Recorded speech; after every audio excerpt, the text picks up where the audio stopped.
Hello and welcome back. This is going to be the second episode of Tiny Bunny. We're going to start chapter 2. I'm probably going to cut the episode short just because the first one went on for really long and there's an owl now in this corner. Oh, it's behind my webcam. Sorry. But let's go. Don't delete it. Yeah. Okay, so episode 2. I was told my mic was really low and I'm checking it now. It says I'm louder than the game, but go ahead and let me know if it's still not good or not. New school, new teachers, and most importantly, new classmates, who I always have trouble connecting with. Like most other kids with glasses, probably. I forced myself to get out of my warm bed. That would usually drive me to my old school, but this morning the bedroom of my parents was silent. Did they sleep in? Maybe it was a good thing. I didn't want to get the daddy's boy reputation from day one. My parents were probably still tucked in, dreaming about the good old days, when everything was so simple and easy. Sweet dreams, even if far removed from reality. I silently sneaked out to the first floor so I wouldn't wake up anybody, especially the peacefully sleeping Olia. Oh, your house is creepy in the morning. I did my best to step on the middle of every floorboard. Don't sleep in the middle of the floorboard. I used to play like this even in our old apartment. If my soles touched the space between floorboards, it counted as stepping into lava. The clock was spurring me on with its hands. I need to hurry, faster, faster. I was too fast, so I needed to circle the hallway once again. Boiling lava was bursting out of the cracks between floorboards. I needed to watch my step to survive at any cost. Hippity hop like a frog, jumping on molehills like a fearful bunny in a grove full of wolves. Oh, am I eating? I made a sandwich in the kitchen, shoved it down my throat, and drank it down with cold tea. My appetite was as good as of someone being led up the scaffold towards a guillotine. This is a dark 12-year-old. I lowered my gaze and saw that one of my feet was standing on two floorboards at the same time. Burned to a crisp, huh? I moved my foot. Disgusting little snakes withered in my belly, the fear of getting hit and being called nasty names. The clock clicked. I need to go. It was dark outside, fitting for an early winter morning. This darkness never fully left the houses around here. I took my time tying my shoes, buttoning up the puffy down jacket, trying to delay my unpleasant exit into the semi-dark, into the unnerving unknown. I rubbed my glasses for good luck, though I couldn't remember a single time these thick pieces of glass brought me any good fortune. They can help you see. Oh, no, we don't tell anyone that we're leaving. The sky was akin to a giant bruise. On the east side of it, a black cloud was swelling up. The morning noises. It licked up stars from the sky and extinguished the rising sun. Darkness was plastered all over the treetops. The cautious cries of birds got tangled up in the thicket. I locked the front door with a long key that I wore around my neck. My parents made me wear this noose, afraid that, being a total klutz that I am, could lose the key otherwise. The wind whizzed on the other side of the gate. It invited me into my new life towards dubious adventures. And tagged alone like an old buddy pushing me in the back. White shadows that pines threw over covered a third of the clearing. Upon reaching the edge of the forest, I hid my nose in the coat's collar. I was squeezing through the thin firebreak, my hair ruffled up and my back hunched over. Tall trees stood on both sides of the tiny trail. Are we going back into the woods? The snowy blanket rustled under my feet, and the canopy of intertwined branches above my head cut me off from the already sparse starlight. The night had no plans of moving away from the forest. In the darkness, trees reminded me of shaggy old women that smelled of burial earth. Their trunks turned into cracked, wrinkled faces with holes in the middle as their mouths. If I lost focus even for a moment, mold-covered witches would drag me into the forest's depths. Then my parents would be walking around these parts, screaming my name. but the dead can't answer the living. Yeah, the fuck. Or can they? Great. I don't like the flashing. A sense of panic was growing in my chest. I was fine with Dad carrying me into the school in his hands by now if it saved me from watching the darkness rise up in the ravines like black dough. It felt like someone jumped into the bushes behind me, so I turned around. As soon as I started walking faster, I heard the snow squeak behind me. The forest took a deep breath with its giant lungs. The windfall cracked. The wind and the birds were left behind in the field. Now I could only hear the forest creak. I walked, listening closely, and the unseen presence grew stronger, as if someone was following me, trying to match the pace of my footsteps. I turned my head so fast it made my neck crunch.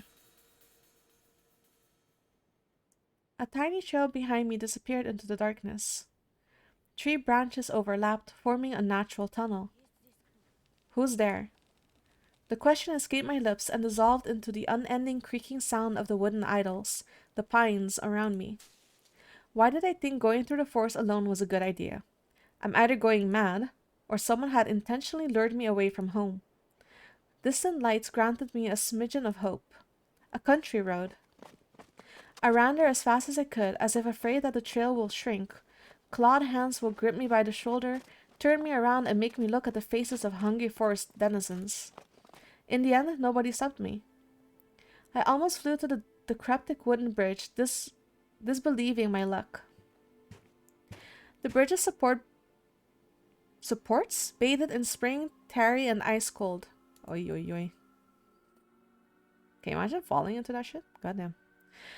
I put my hands on my knees and looked up at the forest, then snorted, trying to calm my breathing. The ticket was pretending to be asleep. It looked peaceful, lifeless. The remaining part of my commute lied through a snow-laden road illuminated by sparse lamplights. I chased away bad thoughts and ran as fast as I could from one circle of light to another, seeking protection from electric lamps. Just like in that game where you need to be the first to proclaim I'm protected.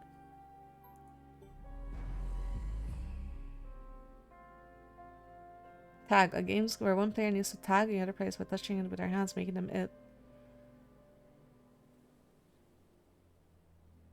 Players can stay safe from tagging. Oh.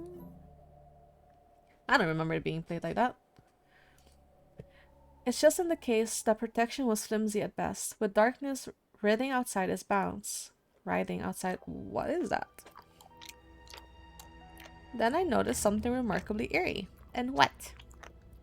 In a place where the light from an inclined lamp couldn't reach, a hairy, crooked shadow came alive with a guttural roar.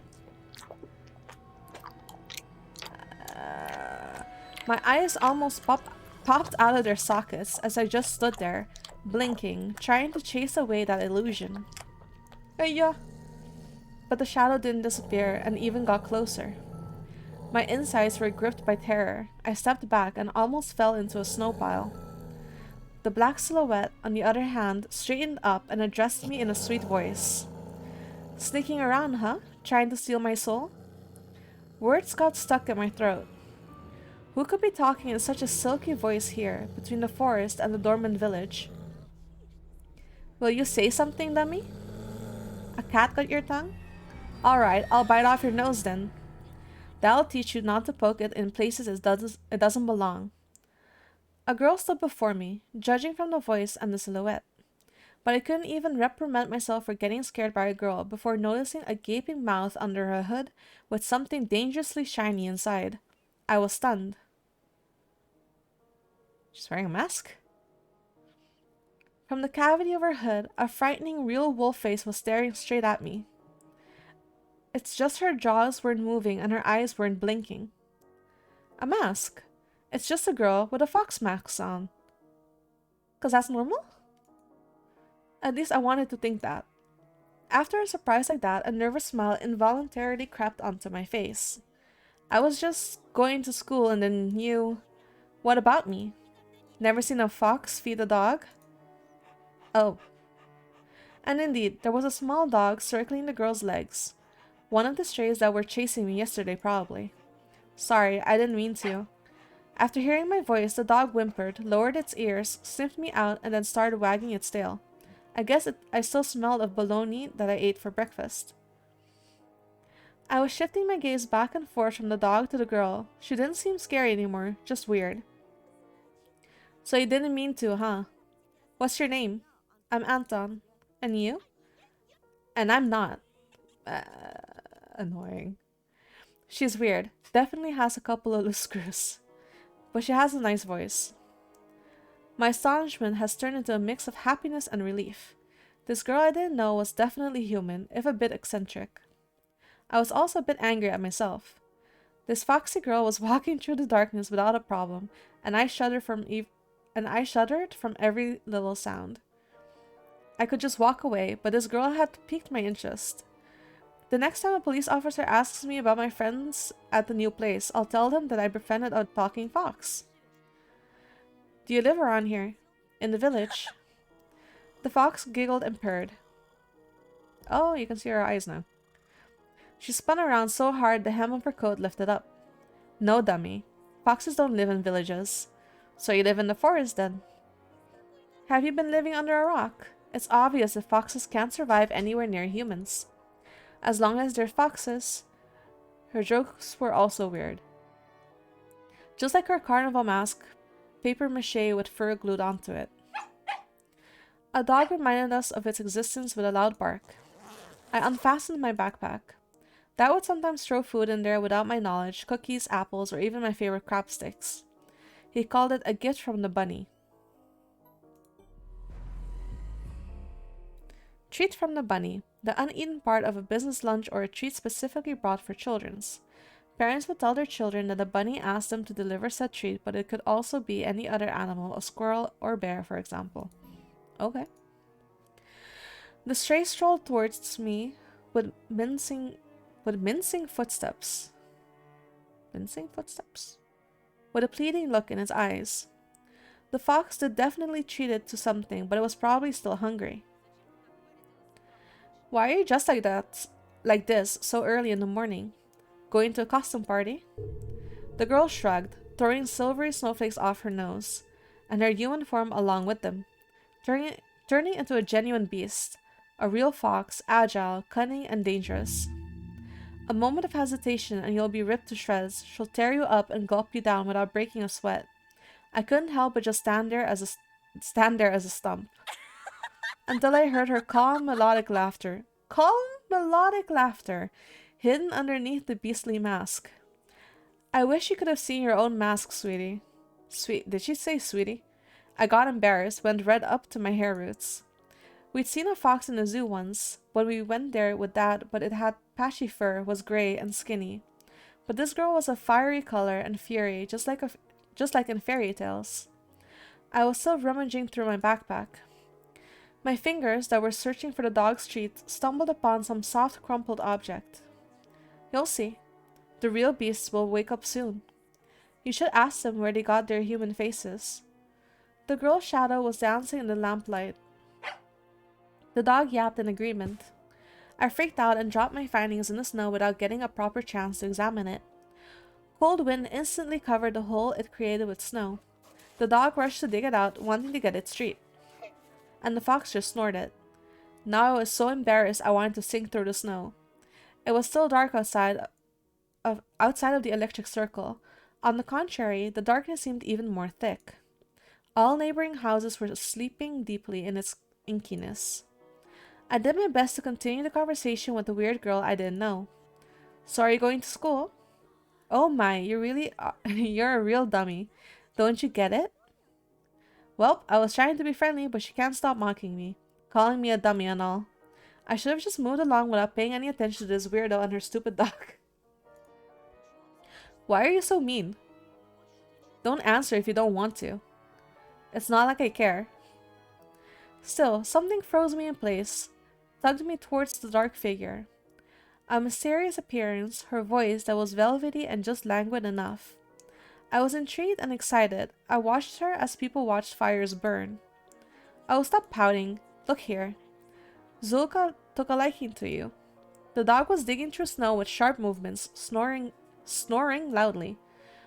The fox turned around and looked at the windows of a nearby house, at its timbered front through the white mist. The tip of her fake nose was shining under the lamp's light. And maybe someone else too. I went red again, like a boiled crayfish this time. Is she talking about herself or someone else? I hoped that the semi-dark would be able to hide my embarrassment from the girl. I cleared my throat before asking, "And who's that person?" I waited, counting my heartbeat. The fox didn't reply. Her sly stare was scanning the frosty patterns of someone's window. She was reading them like a glass book. I wonder what she can see in those winter paintings. The stray stopped rummaging through the snow. It ran to me, holding my object in her jaws. A mitten. Could it be the one I found in the forest? What is it doing here? When I looked closer, I realized it was just my mitten. Maybe Mom stuffed it in there when I was asleep. A certain missing boy immediately came to mind. "Hey, do you know anything about Vova?" I imagined the scene, silhouetted, dancing in the clearing. The dance of the night when Vova had disappeared. A boy who, when found, can provide a big reward and maybe save my family. I remembered my birthday when our parents promised to take me and Olya to Disneyland in Paris. But instead of a long-anticipated gift, they gave me a simple brick game console, visibly embarrassed. I was crying my eyes out back then, demanding to take me to the promised amusement park. That was the first time when Mom and Dad had a big fight. My greediness shattered their relationship. If only I could fix everything, gather everybody I love, and take them to Disneyland. On the night Vova had disappeared, I think I saw someone looking like you dancing under my window. It couldn't be true, but I felt like her mask became even more sly. That's kind of creepy. The fox was sniffing me out. "Oh, that got you worried? For yourself or for someone else?" Olya, as soon as I thought about my sister, my chest tightened and cold sweat streamed down my spine. Well then, listen closely, a boy named Anton. This is a big and scary forest. The fox girl stepped forward menacingly. And I'm not its only tenant. The other beasts already know about you. Beware, will come again tonight. I shouldn't have talked to this evil in child form, I thought, panicked. When you and your parents will be fast asleep, we'll sneak really close and dance. Macarena. Huh?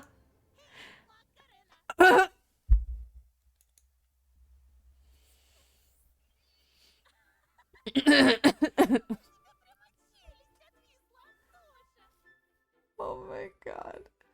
She's so weird. He saw me near his window at night. Yeah, right. Are you by any chance a dimwit? Nobody would let me go outside that late. Children go missing here, you know. I touched the plastic frame of my glasses, puzzled by her silly joke. She got me scared to death. Hey, why don't you stop fondling your glasses? I was also nearsighted once. Listen to me and maybe you'll become smarter. Remember what do they call foxes? Cunning? My words seemed to hurt her. Hey, what did you... sorry. Her laughter was akin to the jingle of a pair of silver bells. Just pulling your leg. Of course we're cunning. If you're agile and brave enough to befriend a cunning fox, I'll help you look for your vulva. Vulva.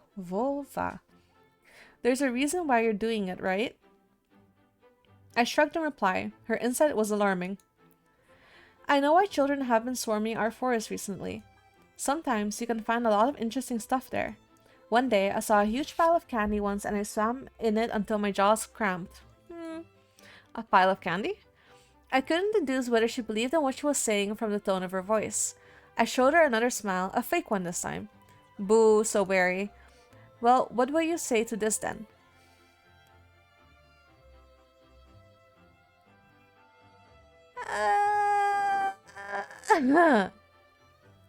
She held out her hand in a furry mitten. Should you accept candy from weird girls wearing fox masks in the morning? In the city where I used to live, sweets like these were sold at markets or in kiosks. I know what a kiosk is. I saw my favorite bubblegum in a vivid wrapper among the tasty treasure. A familiar name was on it, Turbo. A triangular fox face poked her nose towards me. Take some. My pockets are full of these. And now I die. I accepted the treat catching a whiff of the girl's smell. Fur, fireworks, and citrus. The smell of holidays. My fingers tingled while I was carefully unwrapping the gum. Peachy aroma entered my nostrils and something else, something unfamiliar but pleasant. The fruity cube ended up in my mouth. I started moving my molars, chewing the gum. It tasted like your usual Turkish gum, only my tongue went a bit numb. Oh, I couldn't believe my luck after opening the insert. I looked at the Mercedes-Benz, an extremely rare and hence desirable collector's item for any boy from my previous neighborhood. My heart skipped a beat. I was barely able to tear my eyes off the insert, still stunned. This is... Oh! Now do you see what can be found in the forest? Still, I wouldn't go there alone if I were you. You get so flustered over simple bubblegum after all. Imagine what would happen if you find a travel case worth of these. It'll surely blow your mind. Unusual threats. Treats, not threats. Just like everything else about her. Yeah. I carefully hid the insert in my bag as if I was putting a rare butterfly in a can. The fox giggled. This is not how things are supposed to go on a Monday morning. Who are you? Oh, I got an achievement. I refrained from asking that question. She wouldn't answer anyway, or she'll just lie. I really wanted to see what's behind her mask. I was becoming more and more sure that underneath it wasn't just a simple young girl. What if Vova also found a snow pile with sweets and is now rolling in it? Actually, what if he decided to stay in the forest? He must be so cold without his second mitten then. The wind caught her words like a smoke from a fire and carried them deep into the darkness, into the creepy thicket. The trees behind me creaked with their bony branches. Or what if something happened to him along the way? Something terrible. The forest reacted to her words, became alive. It sniffed me out, perking up its ears just like a curious beast. The fox girl pierced me with her eyes again. Wild beasts? You find that scary? Well, I don't know. He doesn't know. Oh my, have I befriended a dunce? Yo. I didn't like being called a dunce, yet being friends with her sounded nice. My grades are good. Really now? Will you come with me, good Grace Anton? We'll find your Vova and you'll be able to ask him what he found deep in the forest. As long as you're with me, nothing can hurt you in the forest. You'll see. Worms of worry withered in my belly.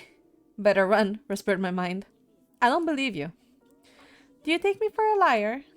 Whatever, you're just like everybody else. The girl sounded hurt, although I didn't know if she was genuine about it. She turned around as if she had immediately lost all interest in me. The gum felt bitter now. I remembered my dad's favorite saying, "Where are your manners, son?"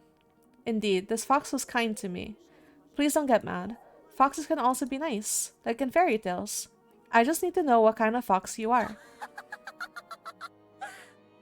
I don't like her laugh. The girl giggled, hiding the nose of her mask in her hands. Then follow me into the forest and you'll get to know me. But not right now, when it gets bright. I mean, your whole body is shaking, you poor thing. I don't want you to get a stroke. Hey, let me accompany you to school. After hearing this, the dog barked in agreement and stopped messing with the mitten. I leaned in, trying to grab the piece of handwear that almost ran away from me. Well, if we're going into the same direction... We went towards the school and the lost dawn. Here and there, the lights came on in the windows of houses we passed, as if their inhabitants were sending us warning signs. Silhouettes lurked behind curtains, dogs let out occasional barks. Spirals of gray smoke rose from chimneys, TV bustled, and dishes clanged in kitchens. We watched the village slowly rise from its slumber, while carefully threading the snowy wheel trails. Oh my god. I walked in the left one and she took the right one. The dog was following right behind us. I expected the wolf to bring up something weird again, but she stayed silent all the way to school, as if playing with some game only she was privy to. It's a really creepy mask. She would only giggle from time to time when the dog sneezed from the snowflakes that fell on its nose. I was the first to break the silence. So what's your name? Here it comes. Names, names, names. You people always need to put labels on everything. What name would you give to a fox like me? I don't know. but I've read about Alyssa the fox. You know what? I don't mind. I'll be Alyssa. I couldn't understand if she was joking or not. I turned around as if looking for an answer from the dog, from the dark sky devoid of dawn. My silent questions were left unanswered. Oh, the school's outline was already in our sight. There's a nest. Lights in its windows didn't bode well for me. The warden trees were guarding the schoolyard. Screams, childish laughter, and someone's whistling tore up the silence. I went here with Mom when we just moved, and the place looked cozy at that time, empty corridors that smelled of polished, puffy snow outside. The second time I came alone to get the books and just kept on imagining my peers, rolling down the railings, grade schoolers running to the library, and teachers marching down the corridor with the air of self-importance around them. High schoolers were smoking at the entrance, in track pants and wool caps perched on their foreheads. Their appearance destroyed the last of my hopes for a cozy school. Their stingy eyes and the teeth yellow from nicotine, their smirks, all of it had the same gloomy effect as the cloudy winter morning. Absorbed by my thoughts, I completely forgot about my companion. I'll wait for you at the backyard after school. Near the hanged man. Near what? She just ignored my question. Don't be late. I hesitated. Blowing hot and cold again, Mom always said when I would have trouble choosing between two options. Thinking about Mom helped me reply. I'm going straight home after school. Well, Antosha, I'm going to let you off the hook, but the others will creep up to you with their smiles and sink their teeth into you. Won't be able to shake them off as easily. Remember my words. Oh! That's not a... The fox opened her mouth in a wide yawn. What kind of chick is this? Someone running in the distance called out my name. I instinctively turned around. Hey! A huge snowball whizzed past my shoulders and hit the dog. It whimpered and ran towards the spring. The darkness devoured it. The fox girl was also nowhere to be seen. She dissolved into frosty air. Or was she hiding in my shadow?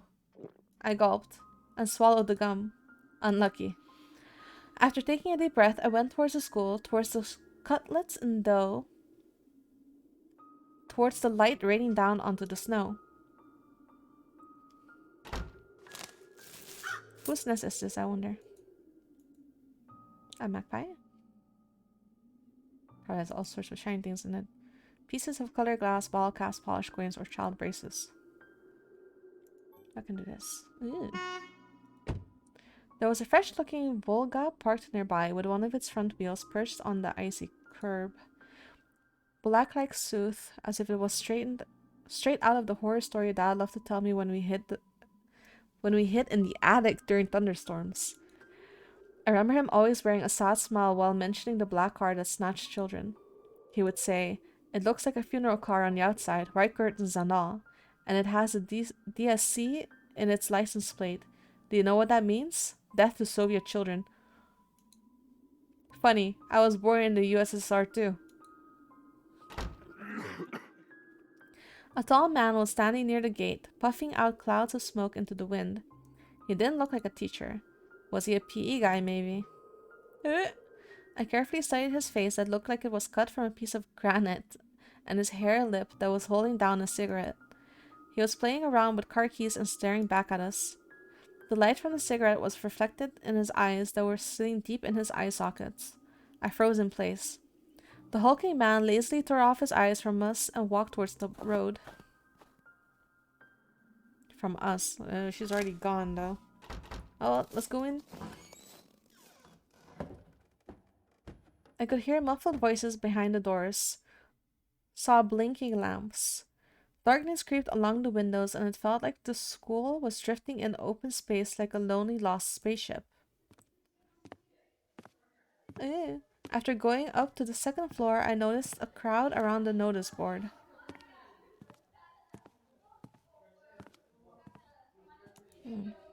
Everyone was talking. I was taking part in a lively discussion. I moved closer and took a look at something everyone was interested in through a wall of backpacks. There was a piece of paper with something printed on it glued to the left of the notice board. He left his home on January the 5th around 4 and never returned. Was last seen at the bridge over the Smorodina River. Oh, he was wearing an orange coat with a hood, a black wool cap, a scarf, mittens with green stripes. Will have had a plastic toy gun on him. Skinny, brown hair, green eyes. Child missing. Fourth grader. On the grainy print, Vova looked dead, with a black mouth and dark, empty eye sockets. Could it be that the darkness dwelling deep in the forest invaded his pores and mutilated his face? A plastic toy gun couldn't protect him from the whispering branches and the howling wind. Empty eyes of the lost boy pierced through my soul as if pleading. Unable to meet his stare, I turned around and rushed to the window, took a seat on the windowsill. The corridor was slowly filling up with children, in groups of few. Nobody paid me any mind. In the darkness of school toilets, child voices were hammering and nursing rhyme. For the fox and for the bear, bunny tasty meals prepare. I turned my head towards them, trying to get a better look at their features, but then my attention was stolen by a loud clicking sound. A female teacher marched down the corridor with her chin raised up high. Her heels were hitting the floor like miniature hooves. A girl was trailing her every step. She was also looking pompous, stopping along the way and whispering some secret in her friend's ear. She was probably a class rep, since she was carrying an attendance register book. A Katerina? Katerina. Take this, please. The teacher opened the classroom door and a crowd of children swarmed in, screaming and pushing. Out of all of them, a tall, redhead fat boy caught my attention. His face was full of blisters. He looked like the inside of a pomegranate. That's rude. A bad feeling rising up the hair on... Huh? A bad feeling risen up the air... Risen up the hair? The hair on the back of my head. I can't read. I've seen boys like him before. Unsettled eyes, cackling laughter. The girl who was a smaller copy of the teacher warned the boy with a wave of her hand and entered the room through the clearing in the crowd. Some other guy stood in the way of the crowd and the redhead immediately shoved him. Move your legs, moron. The boy flew headfirst, flailing his hands trying to keep his balance. The fatso burst out laughing and a couple of kids joined his nasty cackling. Their laughter sounded like someone was snipping with huge garden scissors. The classroom sucked all of the kids in. The corridor stood empty. I wanted to grow roots and stay on the windowsill.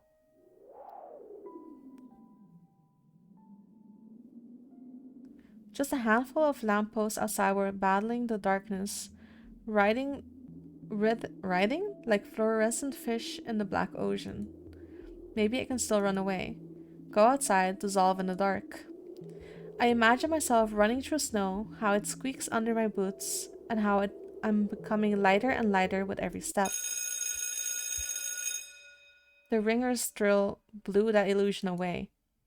I tore myself from the window with great effort, then took a couple of deep breaths, trying to at least calm down my mad pulse and enter the classroom.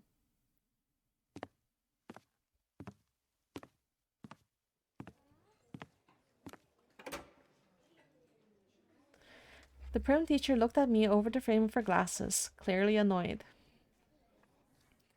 Okay, I'm gonna stop the episode here.